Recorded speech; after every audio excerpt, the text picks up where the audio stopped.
श्री मंगलकरण हनुमान जी महाराज की जय। शिव महापुराण की जय। गुरुर्ब्रह्मा गुरुर्विष्णु गुरुर्देवो महेश्वरः गुरुर्साक्षात् परब्रह्म तस्मै श्री गुरुवे नमः। ध्यानमङ्गलं गुरुर्मूर्ति पूजामूलं गुरुर्वरा मन्त्रमूलं गुरुर्वाक्यं मोक्षमूलं श्रीगुरुकृपा। श्री गुरुचरण सरोज रज निज मन मुरस्तां वर्णं रघुवर योगायक परिचार। बुद्धिहीन तनु जानिके सुमिरं पवन कुमार। बल बुद्धि विद्या देहु भयं कलेश विकार। श्री राम जय जय राम। श्री राम जय जय राम। श्री राम जय जय राम। श्री राम जय जय राम। हम श्री राम जय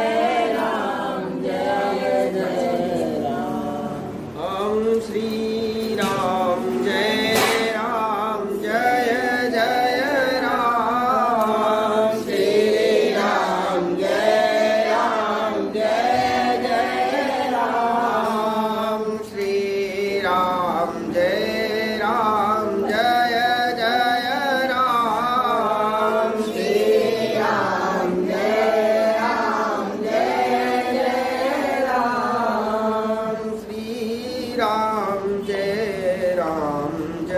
जय राम। श्री राम जय जय राम। श्री राम जय जय राम। श्री राम जय जय राम। श्री राम जय जय राम। श्री राम जय जय राम। श्री राम जय राम। मंगल भवन मंगलहारी। मंगल भवन मंगलहारी। द्रवहु सो दशरथ अजित बिहारी। द्रवहु सो दशरथ अजित बिहारी। श्री राम जय जय राम। श्री राम जय जय राम। श्री राम जय जय राम। श्री राम जय जय राम। श्री राम जय जय राम। श्री राम जय जय राम। श्री राम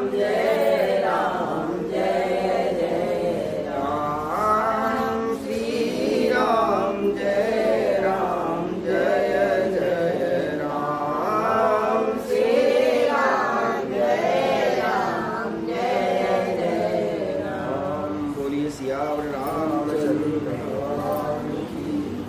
शिव महापुराण की जय। अनंत कोटि ब्रह्मांड नायक परम पिता परमेश्वर भगवान श्री सीताराम जी के चरणों में साष्टांग दंडवत प्रणाम करते हुए अनंत बलवंत हनुमान जी महाराज के चरणों में मार्कंडेश्वर श्याम सदाशिव के चरणों में प्रणाम करते हुए श्री सद्गुरुदेव भगवान को नमन करते हुए यहाँ पर उपस्थित सभी श्रद्धालुगण को सिया राम में सब जग जानी करूं प्रणाम जोर जोर पानी। श्रावण मास के पावन अवसर पर कोटि रुद्र संहिता के शिव महापुराण में कोटि रुद्र संहिता के 6वें अध्याय का प्रारंभ आज कर रहे हैं। सूत जी बोले, हे ऋषियों, वहाँ पर आंगन में एक उत्तम गाय बंधी थी। रात को जब बाहर गया हुआ गृहपति ब्राह्मण आया, तब हे मुनीश्वरों, गाय को बिना धोए हुए आंगन में स्थित देख करके खिन्न हो उसे धोने की इच्छा से उसने अपनी पत्नी से कहा, हे प्रिय, तुमने अभी तक गाय नहीं धुई? पत्नी से ऐसा कहकर वो बछड़े को ले आया। इसके बाद हे मुनियों, धोने के उद्देश्य से शीघ्र ही स्त्री बुलाकर दूध की इच्छा वाला वह गृहपति ब्राह्मण स्वयं बछड़े को खूंटे में बांधने का प्रयास करने लगा। हे सुमतो, ब्राह्मण द्वारा खींचे जाने पर बछड़े ने उसके पैर में लात मारी, जिससे ब्राह्मण को कष्ट हुआ। उस बात प्रहार के कारण क्रोध से तमतमाए हुए उस ब्राह्मण ने पूर्णी से उस बछड़े को जोर से मारा। इस प्रकार उसके द्वारा मारे जाने पर बछड़ा भी शांत हो गया। उसके बाद ब्राह्मण ने गाय को धो लिया, किंतु क्रोध के कारण बछड़े को मुक्त नहीं किया। वह गाय अपने बछड़े को प्रतिपूर्वक दूध पिलाने की महान रुदन करने लगी। तब उसका रुदन देखकर बछड़े ने व्यक्त किया, यानी दूध निकालने के लिए बछड़े को छोड़ा। बछड़े को गौ माता के आगे बांध दिया, तो बछड़ा दूध पीने के लिए ललाई था, तो उसने अपना एक पैर दिया मिला के जोर से उस ब्राह्मण को, तो लग गई उसको। तो उसने भी एक मुक्का उसको मिला के दिया बछड़े को, तो वो डर गया बछड़ा। अब डर गया तो उसको गुस्सा इतना आया कि उसने दूध धो लिया। इसके बाद में जो बछड़ा छोड़ना चाहिए वो बछड़ा नहीं छोड़ा। अपनी माता की बात बछड़ा बोला, है माता, तुम क्यों रो रही हो? तुम्हें कौन सा दुख आ पहुंचा? उसे प्रेम पूर्वक मुझे बताओ। ये सुंदर गाय बोली, हे पुत्र, मेरा दुख सुनो, उसे मैं कह नहीं सकती। इस दुष्ट ने तुमको मारा, इससे मुझे बहुत दुख हो रहा है। गाय बोली, गाय से पूछा बछड़े ने कि माँ, तू क्यों रो रही है? तुमने कहा, इसलिए रो रही हूँ कि इसने तुझे मारा और मारने के बाद तुझे छोड़ा नहीं, तो मुझे दुख हो रहा है। सूत जी बोले, अपनी माता की बात सुनकर प्रारब्ध से संतुष्ट हुए तो उस बछड़े ने अपनी माता को समझाते हुए कहा, हे माता, क्या किया जाए, कहाँ जाया जाए?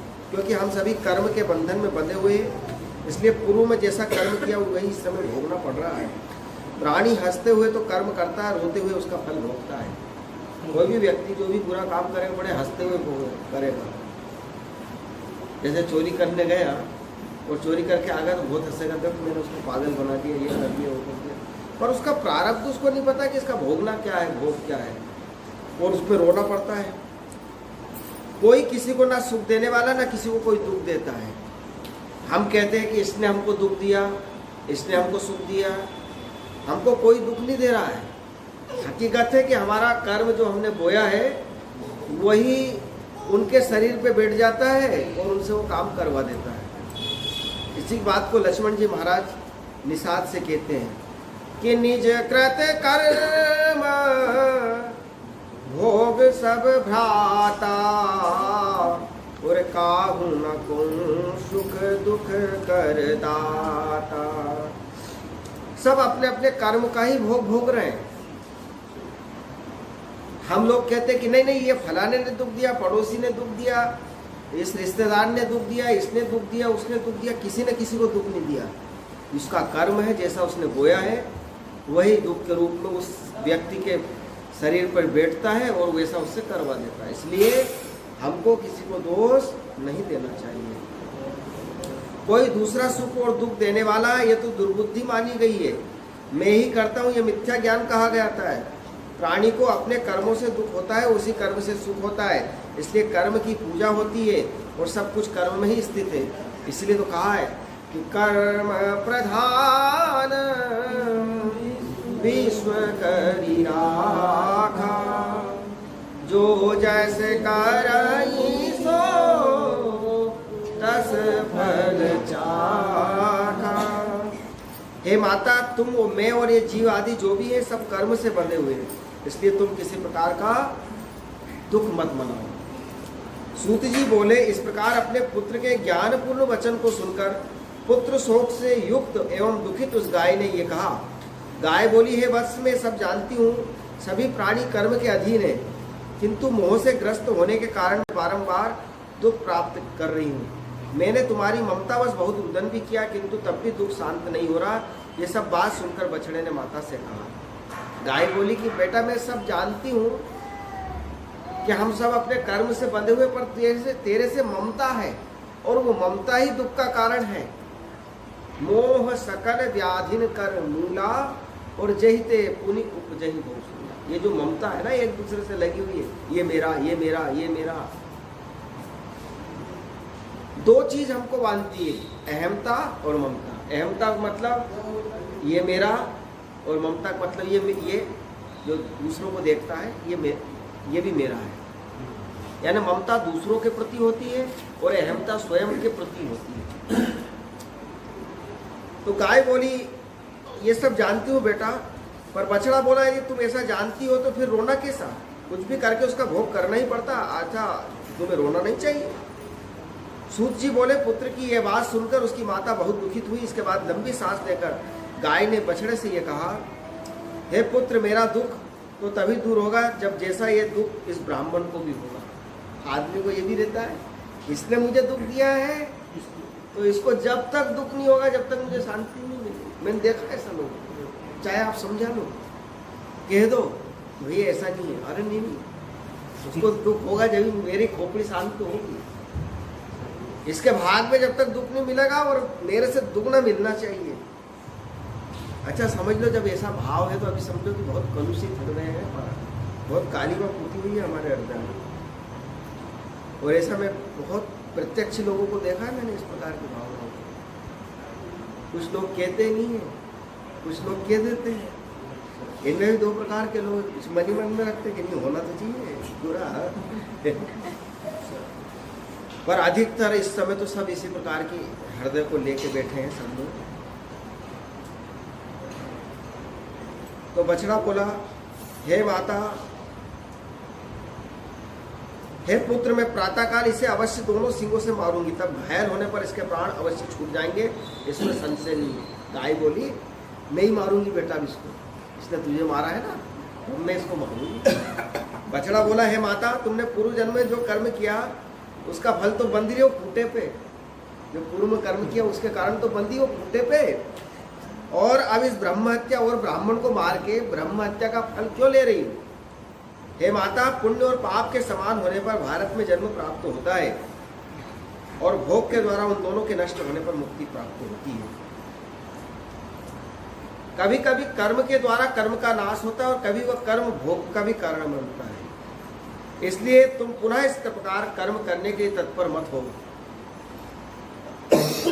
जब आदमी का पुण्य और पाप होता है, जब भारत भूमि में आता है बराबर बैलेंस, क्योंकि पुण्य ज्यादा होता है तो ऊपर के लोगों की प्राप्ति होती है, पाप ज्यादा होता है तो अधोगति की प्राप्ति होती है। और जब देखते हैं बैलेंस है तो इसको पृथ्वी पर मनुष्य बना दो। तो कभी कभी कर्म के द्वारा कर्म का ही नाश होता है, कभी वह कर्म भोग का भी कारण बनता है। इसलिए तुम पुनः इस प्रकार का कर्म करने के लिए तत्पर मत हो। मैं कहाँ से आज तुम्हारा पुत्र हूँ और कहाँ से तुम मेरी माता हो? अतः पुत्रत्व और मातृत्व का अभिमान व्यर्थ है। तुम इस पर विचार करो। तुम विचार करो, कौन किसकी माता है और कौन किसका पिता है, कौन किसका स्वामी है, कौन किसकी स्त्री है। यहाँ पर कोई भी किसी का नहीं है, सभी अपने किए हुए कर्म का फल भोगते हैं। हे माता, ऐसा विचार कर आपको धैर्य से दुख का त्याग करना चाहिए, परलोक में सुख की इच्छा से सधर्म आचरण करना चाहिए। गाय बोली, हे पुत्र, यद्यपि मैं जानती हूँ कि किंतु ये बात मुझसे छूट नहीं रही है, मेरे हृदय से ये बात नहीं जा रही है, और उसने तुम्हें जिस प्रकार का दुख दिया मैं उसको वैसे ही दुख दूंगी, तू चाहे मुझे कितनी समझा। कई लोगों को समझाओ समझाओ तो समझा, इस कान से निकाले उस कान से, इस कान से सुना उस कान से निकाले। उसने तुम्हें जिस प्रकार दुख दिया मैं भी उसे वैसे ही दुख दूंगी। उसके बाद वहां जाऊंगी जहां ब्रह्म हत्या का नाश होता है। वह स्थान मैंने देखा है जिससे मेरी हत्या दूर हो जाएगी, वो तीर्थ मैंने देखा है। सूत जी बोले, हे श्रेष्ठ ब्राह्मणों, अपनी माता उस गाय की बात सुनकर बछड़ा चुप हो गया, वरना आप समझाना बेकार है। और इसके आगे मैं क्या कर सकता हूँ, क्योंकि कोई मानने को तैयार नहीं, तो उसको क्या कहो, कुछ नहीं कह सकते। हे मुनीश्वरों, तब उन दोनों की अद्भुत बात सुनकर वह तीर्थयात्री ब्राह्मण विस्मित होकर मन में विचार करने लगा कि मैं प्रातःकाल उस अद्भुत घटना को देखकर मुझे जाना चाहिए, फिर मुझे उस ब्रह्म हत्या विनाशक स्थान पर अवश्य चलना चाहिए। इस बात को एक वहाँ पर ब्राह्मण, कोई अतिथि वहाँ से निकल रहा था, उसने ये बात सुनी और सुनने के बाद उसने विचार किया कि पहले तो इस घटना को देखूँ, ये जो कह रहे हैं ऐसा करते हैं कि नहीं, और इसके बाद वो ब्रह्म हत्या वाला तीर्थ देखूँ, वो ब्रह्म हत्या वाला तीर्थ कहाँ है। अच्छा, कुछ पहले के ज़माने में कुछ ब्राह्मण इन बातों को समझते थे, जो जानवरों की बात होती थी इस बात को समझ जाते थे। सूत जी बोले, हे ब्राह्मणों, वह मात्र भक्त ब्राह्मण मन में ऐसा निश्चय कर सेवक सहित अति विस्मित हो रात्रि में सोया। इसके बाद प्रातःकाल होने पर गृहपति ब्राह्मण उठा और उस पथिक को जगाने लगा और उनसे यह वचन कहने लगा। ब्राह्मण बोला, हे पथिक, तुम अभी तक क्यों सो रहे हो? प्रातःकाल हो गया है, अतः जहां जाने की इच्छा हो उस स्थान के लिए अपनी यात्रा आरंभ करो। तब उसने कहा, हे ब्राह्मण सुनो, मेरे सेवक के शरीर में वेदना है, अतः मुहूर्त भर रुक कर हम चले जाएंगे। इस प्रकार बहाना बनाकर उस अद्भुत और आश्चर्य संपूर्ण घटना के विषय में जानने के लिए व्यक्ति पूरा सो गया। उसको देखना था, जबकि उसको जल्दी जगा दिया कि अब जा, तो प्रस्थान कर, जा जाना है, रात्रि विश्राम हो गया। तो उसने कहा, नहीं थोड़ा तो और रुकूंगा, अभी थोड़े शरीर में तकलीफ है। तक अच्छा लेट जा, क्योंकि उसको वो घटना देखनी। इस प्रकार का बहाना बनाकर उस अद्भुत और आश्चर्यजनक संपूर्ण घटना के विषय में जानने के लिए व्यक्ति पुनः सो गया। तदंतर गाय धोने के लिए कार्यवश कहीं जाने की इच्छा वाले उस गृहपति ब्राह्मण ने अपने पुत्र से कहा। अच्छा, ये कुछ लोगों को मैंने देखी है, बात बनाने की आदत भी होती है। जैसे माता पिता ने बच्चे को जगाया, बेटा उठाओ, क्यों उठाओ? कि पढ़ाई का समय हो गया, तुम्हें परीक्षा देने हैं, तो जल्दी उठा दिया। तो बच्चा ने क्या सोचा कि अब एक काम करें कि हम बना ले एक बहाना। बहाना क्या बनाया? अरे माता जी, अभी तो पेट दुख रहा मेरा बहुत। अरे बेटा सो जा। पिताजी ने क्या, बेटा क्या हो गया? रात्रि में 4 बजे कि पेट दुख रहा है। तो पिताजी ने कहा, चल बेटा पेट गाड़ी में और हॉस्पिटल ले जाके इंजेक्शन लगवा दिए। तो थोड़ी देर में तो उठा बड़ी मुश्किल से, और उठने के बाद अपनी माता से कहता कि थोड़ा दुख रहा था, बंद हो गया।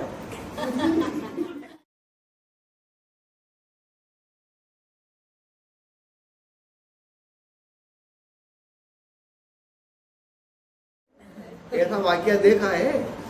फिर थोड़ी देर बाद पूछा था कि मैं तो बहाने बना रहा था कि कैसे न कैसे पढ़ने के लिए होता है, नींद अच्छी आ रही थी। तो ऐसे ही उस पथिक ने भी बहाना बनाकर सो गया। इस प्रकार का बहाना बनाकर उस अद्भुत और आश्चर्यजनक संपूर्ण घटना के विषय में जानने के लिए व्यक्ति पुनः सो गया। तदंतर गाय धोने के समय कार्यवश कहीं जाने की इच्छा वाले उस गृहपति ब्राह्मण ने अपने पुत्र से कहा, हे पुत्र, मैं कार्यवश फिर कहीं अन्यत्र जा रहा हूँ, तुम सावधानी पूर्वक अपनी इस गाय का दूध दूध लेना। सूत जी बोले, ऐसा कहकर वह ब्राह्मण श्रेष्ठ कहीं चला गया। फिर पुत्र उठा, उसने बछड़े को खोला। उस समय माता गाय को धोने के लिए स्वयं आई, उसकी माता ब्राह्मणी। तब ब्राह्मण पुत्र कोयली से मारे जाने के कारण दुखी बछड़े को दूध की इच्छा से बांधने के लिए जब गाय के पास ले गया, तब गाय क्रोध में भरकर उसे सींग से मारने लगी। तब मर्म स्थान में चोट खाया हुआ वह मूर्छित होकर गिर पड़ा। उसी समय सब लोग एकत्रित हो गए। गाय ने बालक को मार डाला, जल लाओ जल लाओ, इस प्रकार कहते हुए जहाँ उसके पिता आदि थे वहाँ पहुँचे। जब तक उसे बचाने का प्रयत्न किया गया, इतने वो बालक मर गया। अच्छा, मारना पिता को था और मर गया बच्चा। अब गाय को तो मारना था, जो आएगा उसको समझ में नहीं आया कि पिता है कि पुत्र है, पर वहाँ तो बात नहीं थी उनकी। अच्छा, गाय सुनती है, पर वो तो क्रोध में थी, तो उसने उसको बच्चों को ही मार दिया। बालक के मर जाने पर वहाँ हाहाकार मच गया। उसकी माता दुखी हो गई और बारंबार रोने लगी। अब मैं क्या करूँ, कहाँ जाऊँ, कौन मेरे दुख को दूर करेगा? इस प्रकार विलाप करके उसने गाय को मारकर उसका बंधन खोल दिया। श्वेत वर्ण की वह गाय ब्रह्महत्या के पाप से श्याम वर्ण हो गई। सभी लोग आपस में जोर जोर से कहने लगे, देखो ये कैसा आश्चर्य है। पहले के जमाने में ऐसा होता था कि आदमी इतना यानी कि साफ सुथरा होता था कि थोड़ा सा भी पाप हो जाए तो उसके शरीर में काला काला हो जाता था, उसके शरीर में कालीमा हो जाती थी। तो पूरी वो जो गाय थी, जैसे इस ब्राह्मण को मारा तो सफ़ेद वर्ण की होने की बजाय सफ़ेद वर्ण की थी, पर जैसे ही मारा वैसे काले वर्ण की हो गई। एक कथा आती है पुराणों में, राजा कलमसपात थे, बहुत बड़े राजा थे, उनके पुरोहित जी थे वशिष्ठ जी। किसी कारणवश राजा कलमसपात को अपने गुरु पर क्रोध आ गया। तो उन्होंने गुरु को ही श्राप देने के लिए अपने जल में से कमंडल में से जल निकाल लिया और जल निकाल के कहा कि गुरुजी मैं तुम्हें श्राप देता हूँ। तो उनकी पत्नी ने समझाया कि गुरुदेव हैं और गुरु को श्राप नहीं दिया जाता है। तो पत्नी की बात मान के कहा कि अब ये मंत्र तो ये जल तो अभिमंत्रित कर दिया मंत्र के द्वारा, अब इस जल का क्या करूँ? तो कि जल और कहीं डाल दो, कि जहाँ डालूंगा वहीं उसको श्राप लग जाएगा। तो कि फिर तो कि अब एक काम करता हूँ, इससे मेरे पैरों को डाल देता हूँ। और जैसे ही पैरों को डाला तो उनके पूरे पैर जो है पूरे काले पड़ गए थे तत्काल, तो इसलिए उनका नाम कलमसपात हुआ था।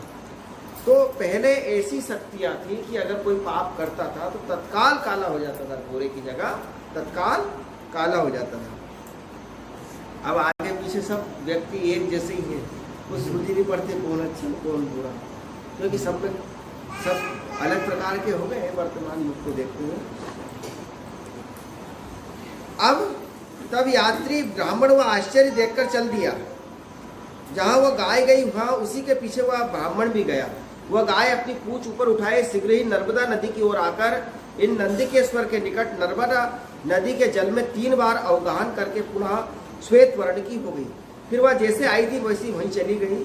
इससे ब्राह्मण आश्चर्यचकित होकर बोला, आओ, ब्रह्म हत्या का नाश करने वाला तीर्थ परम धन्य है। और स्वयं उस ब्राह्मण ने सेवक के साथ वही स्नान किया। स्नान करके उस नदी की प्रशंसा करते हुए दोनों चल दिए। इसके बाद मार्ग में आभूषण से भूषित कोई सुंदरी स्त्रियों ने मिली। उसने पूछा, हे पथिक, आप चकित होकर कहाँ जा रहे हो? हे विप्रवर, छल त्याग कर आप मेरे सामने सत्य सत्य कहें। सूत जी बोले, उस स्त्री की बात सुनकर ब्राह्मण ने सारी घटना यथार्थ रूप में बता दी। फिर स्त्री ने उस ब्राह्मण से कहा, तुम यहाँ रुको। तब उसकी बात सुनकर वो ब्राह्मण रुक गया और विनम्र होकर बोला, तुम क्या कहती हो, मुझे ये बताओ।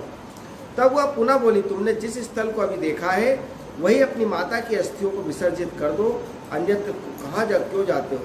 हे पथिक श्रेष्ठ, ऐसा करने से तुम्हारी माता साक्षात दिव्य और उत्तम शरीर धारण कर शीघ्र ही शिव की कृपा से सदगति को प्राप्त कर लेगी।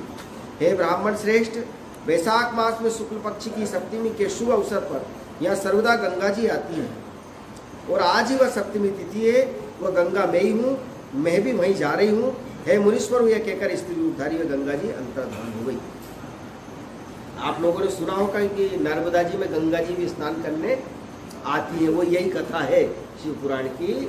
और वो कौन से महीने में आती है? वैशाख मास में शुक्ल पक्ष की सप्तमी के शुभ अवसर पर, आखिर तीज के बाद जो सप्तमी आती है उस तिथि के दिन वहाँ पर आप नर्मदा स्नान करो तो नर्मदा स्नान के साथ साथ गंगा स्नान का भी पुण्य माना गया है। इसके बाद उस ब्राह्मण ने भी लौटकर माता की आधी ही अस्थियों को अपने वस्त्र से जो ही उस तीर्थ में विसर्जित किया, तभी वहाँ एक विचित्र दृश्य उपस्थित हो गया। उसने दिव्य शरीर धारण की हुई अपनी माता को देखा। माता ने उनसे कहा, हे पुत्र, तुम धन्य हो, कृतकृत्य हो, तुमने अपने कुल को पवित्र कर दिया। तुम्हारे धन धान्य आयु एवं वंश की वृद्धि हो। बार बार अपने पुत्र को इस प्रकार आशीर्वाद देकर वे स्वर्ग चली गए और वहीं पर बहुत समय तक उत्तम परम सुख भोग कर शिव कृपा से उन्होंने श्रेष्ठ गति प्राप्त की। इसके बाद उनका पुत्र व ब्राह्मण भी अस्थियां विसर्जित कर प्रसन्न मन वाला हो गया एवं शुद्धचित होकर अपने घर चला गया। बोलिए काशी विश्वनाथ भगवान की जय।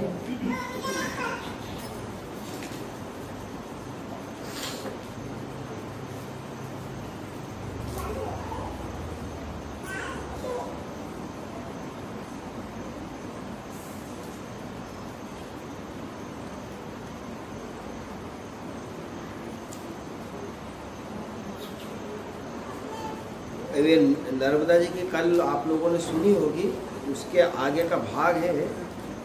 अब ये नंदिकेश्वर तीर्थ जो है कहाँ पर है? कल जिनने सुना बताओ कहाँ पे है? सुना था कल? शिव पुराण में नहीं सुना? कल सुना?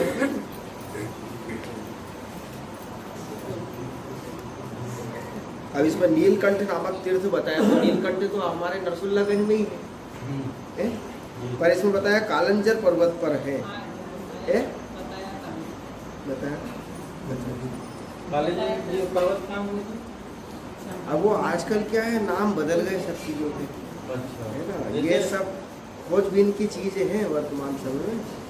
पर ये सुलेश्वर, कुंभेश्वर, कुबेरेश्वर, सोमेश्वर नामक लिंग भी प्रसिद्ध है। तो सूल पानी वाले के सुलेश्वर नर्मदा नदी के किनारे आते हैं, और वर्तमान समय में क्या है, वो सूल पानी तो डूब गए। जो बांध बना ना सरदार सरोवर बांध, उसमें सूल पानी लिंग डूब गए। तो उनका बताते हैं कि उस लिंग की जगह या उस लिंग को दूसरी जगह पर उन लोगों ने पधरा दिया है, मूल जगह से हटा दिया है। और कुबेरेश्वर भी आप लोगों जो नर्मदा गए होंगे, तो कुबेरेश्वर भगवान का दर्शन किया था, याद है? नर्मदा नदी के किनारे, याद है ना? हाँ, कुबेर जब गुजरात में है, अपन जब उधर से चाणोद के आसपास। और सोमेश्वर नामक लिंग भी है। नीलकंठ मंगलेश तो महामंगल के स्थान भी है। और महाकपिश्वर महादेव की स्थापना स्वयं हनुमान जी ने की है। बहुत सारे लिंग बताए इसमें। इसमें नंदिकेश्वर लिंग बताया, जो अभी बताया ना आप लोगों को। अब ये नंदिकेश्वर लिंग का और दूसरी यहाँ लिखा है, और पढ़ते हैं अपन। बोलिए काशी विश्वनाथ भगवान की जय। हे सूत, हे प्रभु, वैशाख मास के शुक्ल पक्ष की सप्तमी के दिन नर्मदा नदी में गंगा जी कैसे आई, इसे विशेष रूप से बताइए। हे महामते, उस स्थान पर शिव जी नंदिकेश नाम से कैसे प्रसिद्ध हुए, आप इस वृत्तांत को भी अत्यंत प्रतिपूर्वक कहिए। सूत जी बोले, हे ऋषि श्रेष्ठो, आप लोगों ने नंदिकेश से संबंधित यह बहुत उत्तम बात पूछी है। अब मैं उसका वर्णन करता हूँ। इसके सुनने मात्र से पुण्य की वृद्धि होती है। पूर्व समय में किसी ब्राह्मण की इस ऋषि का नामक एक कन्या थी। उसने अपनी उस कन्या का विवाह विधान पूर्वक किसी श्रेष्ठ ब्राह्मण से कर दिया। ब्राह्मण श्रेष्ठो, पूर्व जन्म के कर्म के प्रभाव से वो ब्राह्मण पत्नी पातिव्रत धर्म में परायण होने पर भी बाल्यावस्था में ही विधवा हो गई। तब वह ब्राह्मण पत्नी ब्रह्मचर्य के पालन में तत्पर हो पार्थिव पूजन पूर्वक कठोर तप करने लगी। उस समय महामायावी मूढ़ नामक बलवान दुष्ट असुर कामवान से पीड़ित होकर उस स्थान पर गया और तपस्या करती हुई परम सुंदरी स्त्री को देखकर वह अनेक प्रकार का प्रलोभन देते उसके साथ सहवास की याचना करने लगा। हे मुनीश्वरों, उस समय शिव ध्यान में परायण उस सुव्रता स्त्री ने काम भाव से उसकी ओर देखा तक नहीं। वह अत्यंत तपोनिष्ठ और शिव ध्यान में मग्न थी। अतः तपस्या में संलग्न उस ब्राह्मणी ने उसका सम्मान भी नहीं किया। तब उस स्त्री के द्वारा तिरस्कृत हुए उस मूर्ख दैत्य ने उस पर अत्यंत क्रोध किया और उसे अपना विकट रूप दिखाया। इसके बाद वो दुष्टात्मा राक्षस उस ब्राह्मणी को भयकारक दुर्वचन कहने लगा और उसे अनेक प्रकार से डराने लगा। तब शिव परायणा व प्रसंगी द्विजपत्नी भयभीत होकर प्रेम पूर्वक बारम्बार शिव शिव ऐसा उच्चारण करने लगी। अत्यंत व्याकुल एवं शिव नाम का जप करती हुए वह स्त्री अपने धर्म की रक्षा के लिए जब शिव जी की शरण में चली गई, तब शरणागत की रक्षा, सदाचार की स्थापना और उस ब्राह्मणी के आनंद से सदाशिव वहीं प्रकट हो गए। तत्पश्चात भक्त वत्सल शिव जी ने काम पीड़ित उस मूढ़ नामक दैत्य को भी उस समय भस्म कर दिया। इसके बाद भक्तों की रक्षा करने में दक्ष बुद्धि वाले शिव जी ने दया दृष्टि से उसकी ओर देखकर वर मांगो इस प्रकार कहा। वह पतिव्रता ब्राह्मणी शिव जी के इस वचन को सुनकर उसके मनोहर आनंदप्रद रूप की ओर देखने लगी। तदंतर उत्तम विचारों वाली वह पतिव्रता ब्राह्मणी सुख देने वाले महेश्वर शिव को प्रणाम करके सिर झुकाकर तथा हाथ जोड़कर उनकी स्तुति करने लगी। ऋषिका बोली, हे देव देव, हे महादेव, हे शरणागत वत्सल, आप दीनों के बंधु, सबके ईश्वर तथा सर्वदा भक्तों की रक्षा करने वाले हैं। हे प्रभु, आपने इस मूढ़ नामक दैत्य से मेरे धर्म की रक्षा की। आपने जो इसका वध किया उससे आपने संपूर्ण जगत की भी रक्षा की। अब आप मुझे अपने चरणों में सदा स्थिर रहने वाली श्रेष्ठ भक्ति प्रदान करें। हे नाथ, यही मेरा वर है, इससे अधिक दूसरा वर क्या हो सकता है। हे प्रभु, हे महेश्वर, मेरी एक और प्रार्थना आप सुने। आप लोक कल्याण के निमित्त यहाँ यहीं पर निवास करें। ये वर उन्होंने मांगा। वर किसे कहते हैं? वरदान लेना भी वर मांगना होता है, और वैसे ले वरदान तो नहीं सही, कन्या के लिए वर का दान करना। तो वर मतलब क्या? वर का मतलब होता है श्रेष्ठतम चीज मांगना। जो व्यक्ति मांग रहा है भगवान से, जो उसको श्रेष्ठ, सबसे श्रेष्ठ लग रही वही मांगता है। भगवान से हर कुछ तो मांगेगा नहीं व्यक्ति। जो उसके मन की भावना में श्रेष्ठतम है उसी को वर बोलते हैं। तो वरदान, उस श्रेष्ठ चीज का वो दान करना। इस अवसर पर शिव जी को प्रकट हुआ जानकर ब्रह्मा विष्णु आदि देवता हर्ष युक्त होकर वहां पहुंच गए। हे विप्रो, उन सभी ने अत्यंत प्रीतिपूर्वक शिव जी को प्रणाम करके उनका पूजन किया और सिर झुकाकर हाथ जोड़कर प्रसन्न चित्त से उनकी स्तुति की। इसी समय सर्व नदी गंगा जी ने महाकर साध्वी ऋषिका के भाग्य की प्रशंसा करते हुए प्रसन्न चित्त होकर उनसे कहा। गंगा जी बोली, हे साध्वी, तुम बैसाख महीने में एक दिन मेरे कल्याण के लिए अपने समीप पूजे रहने का वचन दो, जिससे मैं एक दिन तुम्हारा सामीप्य प्राप्त करूं। गंगा जी का ये वचन सुनकर उस श्रेष्ठ व्रत वाली उस साध्वी ने लोकहित के लिए प्रेम पूर्वक ये वचन कहा। ऐसा ही हो। शिव जी ने उसके आनंद के लिए उसके द्वारा निर्मित उस पार्थिव लिंग में प्रसन्न होकर अपने पूर्णांश से प्रविष्ट हो गए। इसके बाद ब्रह्मा विष्णु आदि सभी देवता गंगा जी प्रसन्न हो शिव जी तथा उस ब्राह्मणी की प्रशंसा करने लगे और ये परम पावन तीर्थ हो गया। शिव जी भी वहाँ सभी पापों का विनाश करने वाले नंदी के इस नाम से प्रसिद्ध हुए। हे द्विजो, तभी से गंगा जी भी सबके कल्याण की इच्छा से मनुष्य से ग्रहण किया हुआ अपना पाप धोने के लिए प्रत्येक वर्ष इस दिन यहाँ आती है। मनुष्य वहाँ स्नान कर कर भली भांति नंदिकेश्वर की पूजा कर ब्रह्म हत्या आदि सभी पापों से छूट जाता है। ये वहाँ पर आती है जहाँ नंदिकेश्वर शिवलिंग है। अब मालूम करना पड़ेगा कहाँ है नंदिकेश्वर शिवलिंग। महेश्वरम में वो तो महाराज जी वहाँ पे एक नंदी बना हुआ था। नहीं, नंदी सब दूर बने हैं। नहीं, जहाँ पे कोई शंकर- कह रहे थे कि ये इसकी ज्यादा महत्व बताई गई है। यही था शायद शिवजी का नाम। मालूम करना पड़ेगा नंदिकेश्वर महादेव का। सूत जी बोलो, हे ब्राह्मणों, अब पश्चिम दिशा में जो जो लिंग भूतल पर प्रसिद्ध है उन शिवलिंगों को सद्भक्ति पूर्वक सुने। कपिला नगरी में कालेश्वर, रामेश्वर नामक दो महादिव्य लिंग है जो दर्शन मात्र से पापों का नष्ट करने वाले हैं। पश्चिम सागर के तट पर महासिद्धेश्वर लिंग बताया गया है जो धर्म अर्थ काम एवं मोक्ष तक प्रदान करने वाला है। पश्चिम समुद्र के तट पर गोकर्ण नामक उत्तम क्षेत्र है जो ब्रह्म हत्या आदि पापों का नष्ट करने वाला और संपूर्ण कामनाओं का फल प्रदान करने वाला है। गोकर्ण क्षेत्र में करोड़ों शिवलिंग है। पद पद पर असंख्य तीर्थ है। इस विषय में अधिक क्या कहें। गोकर्ण क्षेत्र में स्थित सभी लिंग शिव स्वरूप है एवं वहाँ का समस्त जल तीर्थ स्वरूप है। हेतात महर्षियों के द्वारा गोकर्ण में स्थित सभी लिंगों एवं तीर्थों की महिमा का वर्णन पुराणों में किया गया। गोकर्ण क्षेत्र में स्थित महाबलेश्वर शिवलिंग कृतयुग में श्वेत वर्ण, त्रेता में अति लोहित वर्ण, द्वापर में पीत वर्ण और तथा कलयुग में श्याम वर्ण का हो जाता है। सारे पातालों को आक्रांत करने वाला वो महाबलेश्वर लिंग घोर कलयुग प्राप्त होने पर भी कोमल हो जाएगा। महापाप करने वाले लोग भी यहाँ गोकर्ण क्षेत्र में विराजमान महाबलेश्वर लिंग की पूजा कर शिव पद को प्राप्त हुए हैं। मुनिगण, जो लोग गोकर्ण क्षेत्र में जाकर उत्तम नक्षत्र दिन में भक्ति पूर्वक उनकी पूजा करते हैं ये साक्षात शिव स्वरूप है, इसमें संदेह नहीं है। जिस किसी भी समय में जो कोई भी मनुष्य गोकर्ण क्षेत्र में स्थित उस शिवलिंग की पूजन करता है वह ब्रह्म पद को प्राप्त कर लेता है। वहाँ पर शिवजी ब्रह्मा विष्णु आदि देवताओं का हित करने वाले की इच्छा से महाबल से नाम से सदा निवास करते हैं। रावण नामक राक्षस ने कठोर तप के द्वारा उस लिंग को प्राप्त कर गोकर्ण में स्थापित किया। गोकर्ण में गणेश, विष्णु, ब्रह्मा, महेंद्र, विश्वदेव, मरुदगण, सभी आदित्य, सभी वसु, दोनों अश्विनी कुमार, नक्षत्रों के सहित चंद्रमा, विमान से चलने वाले सभी देवता अपने अपने पार्षदों के साथ उन महाबलेश्वर शिव को प्रसन्न करने के लिए पूर्व द्वार पर विराजमान रहते हैं। यम स्वयं मृत्यु, साक्षात चित्रगुप्त तथा अग्निदेव सभी पितर एवं रुद्रों के साथ दक्षिण द्वार पर स्थित रहते हैं। नदियों के स्वामी वरुण, गंगा आदि नदियों के साथ पश्चिम द्वार पर स्थित होकर महाबल की सेवा करते हैं। वायु, कुबेर, देवेश्वरी, भद्रकाली, चंडिका आदि देवता तथा देवियों मातृकाओं के साथ उत्तर द्वार पर स्थित रहती है। सभी देवता गंधर्व, पितर, सिद्ध, चारण, विद्याधर, किम पुरुष, किन्नर, गुह्यक, खग, नाना पिशाच, बेताल, महाबली, दैत्य, शेष आदि नाग सभी सिद्ध एवं मुनिगण उन महाबलेश्वर देवता का स्तवन करते हैं और उनसे इच्छित मनोरथ को प्राप्त कर सुखपूर्वक रमण करते हैं। वहाँ बहुत से लोगों ने घोर तप किया और प्रभु की पूजा कर इस लोक तथा परलोक में भी सुख देने वाली सिद्धि प्राप्त की। हे द्विजो, गोकर्ण क्षेत्र में स्थित यह महाबलेश्वर नामक शिवलिंग भली भांति पूजा तथा स्तवन किए जाने पर साक्षात मोक्ष द्वारी ऐसा कहा गया है।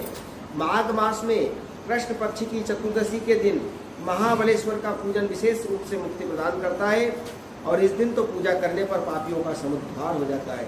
इस शिव चतुर्दशी महोत्सव को देखने की इच्छा वाले चारों वर्णों के मनुष्य सभी देशों से यहाँ आते हैं। ब्रह्मचारी आदि चारों आश्रम के लोग स्त्री वृद्ध तथा बालक आकर देवेश्वर का दर्शन कर महाबलेश्वर के प्रभाव से कृतकृत्य हो जाते हैं। भगवान शिव के उस महाबलेश्वर नामक लिंग का पूजन करके एक चांडाली भी तत्क्षण शिवलोक को प्राप्त हो गई थी। बोलिए काशी विश्वनाथ भगवान की जय। क्या समय हो गया? 9:40।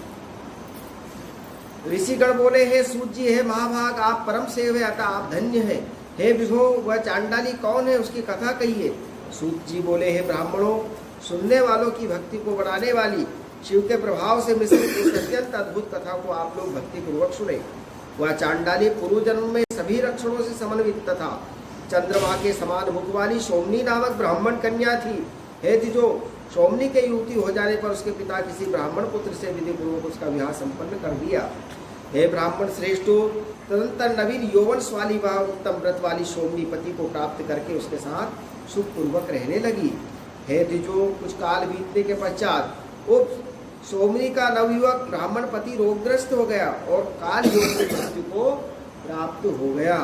पति के मर जाने पर सुशील एवं उत्तम आचार वाली उस स्त्री ने दुखित तथा व्यथित होकर कुछ काल अपने घर में निवास किया। उसके अनंतर विधवा होते ही वह युवती होने के कारण काम से आविष्ट मन वाली वह व्यभिचारिणी हो गई। तब कुल को कलंकित करने वाले उसके इस कुकर्म को जानकर उसके कुटुंबियों ने परस्पर मिलकर उसके बालों को दूर ले जाकर छोड़ दिया। कोई शूद्र उसे वन में स्वच्छंद विचरण करती हुई देह अपने घर ले गया और उसे अपनी पत्नी बना लिया। अब वह प्रतिदिन मांस का भोजन करती, मदिरा पीती और व्यभिचार निरत रहती। इस प्रकार उस शूद्र के संबंध से उसको एक कन्या को जन्म दिया। किसी समय पति के कहीं चले जाने पर उस व्यभिचारिणी सोमनी ने मद्यपान किया और मांस के आहार की इच्छा करने लगी। इसके बाद रात्रि के समय घोर अंधकार में तलवार लेकर वो घर के बाहर गोष्ठ में गायों के साथ बंधे हुए भेड़ों के बीच में गई। उस समय मांस से प्रेम रखने वाली उस दुर्भगा ने मध्य के नशे में कारण बिना विचार किए चिल्लाते हुए एक बछड़े को मेष समझकर मार डाला। गाय के बछड़े को मरे हुए उस पशु को घर में लाकर बाद में उसे बछड़ा जानकर वह स्त्री डर गई। यानी इसका मतलब पहले के जमाने में इतने दुष्ट व्यक्ति भी गाय को नहीं मारते थे और आजकल इससे तो सोयाबीन नहीं हुआ, दूसरी बार भी सोयाबीन नष्ट होने की कगार पर है। गाय के कोप के कारण गाय, आप सोच लो, जो मांस से प्रेम रखता है उसको तो मांस चाहिए, किसी का मांस हो, पर भेड़ उसको नशे में सूझ नहीं पड़ी तो उसने बछड़े को काट दिया। बछड़े को काट दिया तो उसको डरी फिर वो बाद में कि अब मेरा क्या होगा, मेरे से पाप हो गया। ये कथा में आया है। अब भयभीत हो गई, उसे किसी पुण्य कर्म से पश्चाताप पूर्वक भगवान शिव का नाम ऐसा उच्चारण करने लगी। क्षण भर शिव जी का ध्यान करके मांस के आहार इच्छा वाली उसने बछड़े को ही काट कर फिर भोजन कर लिया। बाद में फिर उन्होंने कहा कट गया बना लो, बना के खा ली। फिर जो इस प्रकार बहुत सा समय बीतने के पश्चात वो सोमनी काल के वशीभूत हुई और यमलोक में चली गई। यमराज ने उसके पूर्व जन्म के कर्म और धर्म का निरीक्षण कर उसे नरक से निकाल कर चांडाल जाति वाली बना दिया। फिर से उसको खराब जाति में, नीच जाति में भेज दिया। यमराज पुरी से लौटकर वह सोमनी चांडाली के गर्भ से उत्पन्न हुई। वह जन्म से अंधी हुई और कोयले के समान काली थी। कितनी काली?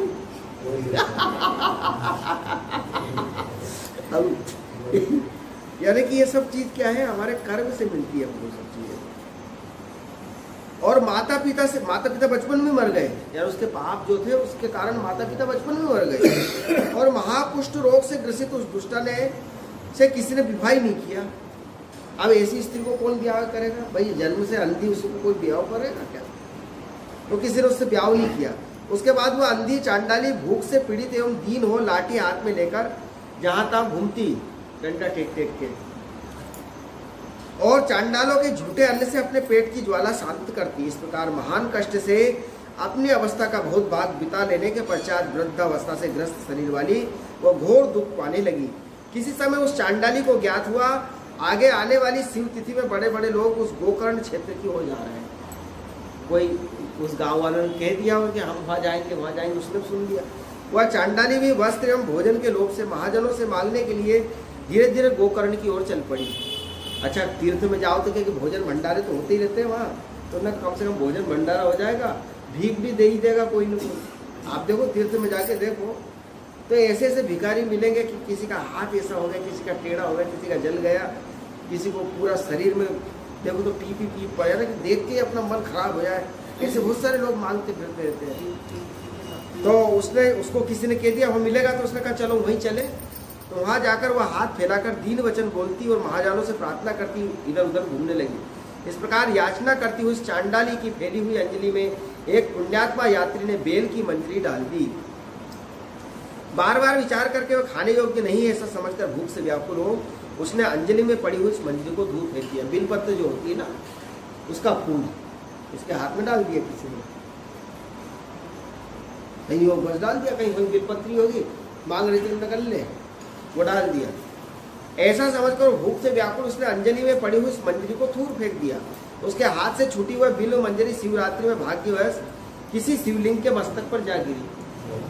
अच्छा, क्या होता है जब तीर्थ होता है तो वहाँ एक मंदिर नहीं होते, मेन एक मंदिर होता है, पर शिवलिंग कहीं यहाँ करे कहीं वहाँ, घाटों पे बहुत सारे शिवलिंग पड़े रहते हैं। कोई ने वही जल चढ़ा दिया, नहाते नहाते ही इधर से उठाया उधर, तो उसने भी वो फेंक दिया। उन्होंने कहा क्या दे दिया ये ले, तो शंकर जी वही एक शिवलिंग थे उनके ऊपर गिर पड़ी।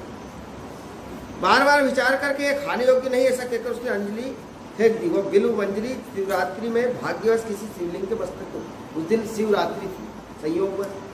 इस प्रकार चतुर्दशी के दिन यात्रियों से बार बार याचना करने पर वह देव योग से उसे कुछ प्राप्त नहीं हुआ। अच्छा, दिन भर उसको कुछ नहीं मिला, संयोग हो गया ऐसा, मिला नहीं, और इधर फेंक दी तो भूखी रही तो व्रत जैसा हो गया।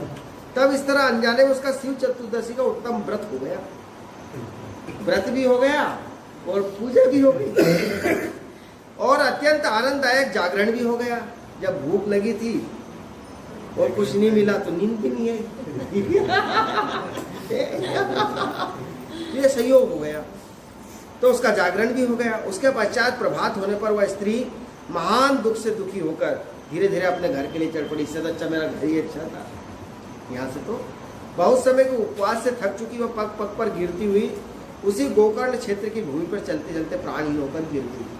अब उसको सूझनी पड़ी किधर जाना, क्योंकि उधर से आने वाले लोग तो थे, जाने वाले तो चले गए, अब जाने वाले ले कौन जाए, इसलिए वहीं वहीं घूमती रही, इधर लाठी ठेक उसी क्षेत्र में घूमती रही। अब वो गिरते यानी कि भूखे रहने के कारण गिर पड़ी। उसने शिव जी की कृपा से प्राणहीन होकर गिर पड़ी, यानी कि मर गई, गिर पड़ी। तो और क्या है, कुछ जगह ऐसी होती कि थोड़े घाटी वाटी होती तो कहीं गिरी होगी तो गिर पड़ी होगी तो मर गई। उसने शिव जी की कृपा से परम पद प्राप्त किया और शिवगण उसे विमान पर बैठा कर ले गए। देखो भगवान कितने दयालु हैं। ऐसे दुष्ट व्यक्ति पर भी जिसने जाने में नहीं करा, अनजाने में करा सब। ये क्या है, क्या भगवान जानते नहीं कि अनजाना है कि जाना है ये? पर अगर कृपा करते तो ऐसा बहाना बनाकर अनजाने पर भी इतनी बड़ी कृपा कर देते हैं। तो शिवगण उसे विमान पर बैठाकर शीघ्र ले गए। हे ब्राह्मणों, पूर्व जन्म में इसी व्यभिचारिणी स्त्री ने जो अज्ञान में शिव जी के नाम का उच्चारण किया था, उसी पुण्य से उसने दूसरे जन्म में महाबलेश्वर के दिव्य स्थान को प्राप्त किया। वो जो दो नाम लिए थे ना, शिव शिव कहे थे, उसी का फल हुआ कि दूसरा जन्म में वो वहाँ पर आ गए। इसलिए भगवान का एक एक नाम जो है वो बहुत आगे ले जाता है हमको, एक एक नाम। ऐसा मत सोचो भाई, ये नहीं पता कि कब ले जाएगा वो वहाँ पे जुड़ता जा रही है, उसका घाटा नहीं है। वो आपके भाग्य में लिखा गया, वो खाते में लिखा गया है, वो वही खाते में चढ़ गया है। इसलिए तो मीराबाई बोलती क्या बोलती है, खर्च न खूटे चोर न लूटे, दिन दिन बढ़त सवायो, वायु जी मैंने राम रतन धन पायो, वायु जी मैंने राम रतन धन पायो। खर्च करने के बाद भी, अब मैं बोल रहा हूँ आपसे राम राम, ये खर्च ही है, पर ये फूट नहीं दिया, इससे बढ़ता है वो, ये नहीं बढ़ता है, बढ़ता है। तो उस उच्चारण से उसको दूसरे जन्म में तीर्थ मिल गया। ये अलग बात है कि उसके पापों का उसको फल भोगना पड़ा, वो भोगता है वो तो उसने गोकर्ण में शिव तिथि को उपवास करके शिव के मस्तक पर बिलपत्र अर्पित कर पूजन किया और रात्रि में जागरण किया। निष्काम भाव से किए हुए इस पुण्य का फल है। भगवान ने दलील दे दी, किसी ने पूछा भगवान से कि आपने इसको, तो उन्होंने कहा निष्काम भाव से, कोई भावना थोड़ी थी, कामना थोड़ी थी। आप और हम कामना से करते हैं, भगवान ऐसा करते ना वो कामना में चला जाता है, उसका कोई कामना नहीं थी, निष्काम भाव से। तो निष्काम भाव से किए हुए इस पुण्य का फल है कि आज महाबलेश्वर की कृपा से शुभ हो रही है। हे ब्राह्मणों, शिव जी का इस प्रकार महाबलेश्वर नामक महालिंग शीघ्र ही सभी पापों को नष्ट करने वाला तथा परमानंद प्रदान करने वाला है। हे ब्राह्मणों, इस प्रकार मैंने महाबलेश्वर नामक उत्तम शिवलिंग के परम महात्म्य का वर्णन आप लोगों से किया। अब मैं उसके अन्य अद्भुत महात्म्य को भी कह रहा हूँ। इसके सुनने मात्र से शीघ्र ही शिव जी के प्रति भक्ति उत्पन्न होती है। बोलिए काशी विश्वनाथ भगवान की जय। अब आगे का अध्याय कल कहेंगे। इसी के साथ अपनी वाणी को विराम करेंगे। आइए भगवान नाम का संकीर्तन करें। बोलिए सियावर रामचंद्र भगवान की जय। श्री राम जय राम जय जय राम। श्री राम जय राम जय जय राम। श्री राम जय राम जय जय राम। श्री राम जय राम जय जय राम। श्री राम जय राम जय जय राम। श्री राम जय राम जय जय राम। श्री राम जय राम जय जय राम। श्री राम जय राम जय जय राम। श्री राम जय